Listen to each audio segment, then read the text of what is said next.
svarbiausias, manau, bus dar rimtesnių. Aš turiu jums tokį klausimą. Kodėl ministerija, kuri turėtų dirbti profesionaliai, turėdama profesionalius specialistus ir jūs kaip ministras tiesioginės išmokas pavadinot socialinę paramą ir taip klaidinat ir kiršinat? Kodėl taip yra? Nežinau, apie kokį laikotarpį kalbat.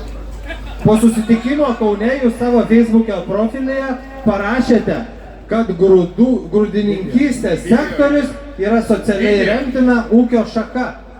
Tai yra nesuprantama, jūs turbūt žinot, mes tikimės, kad jūs žinot, kas yra bendroji žemės ūkio politika. Tikiausiai taip. Tai žiūrėkit, gal atsakysite.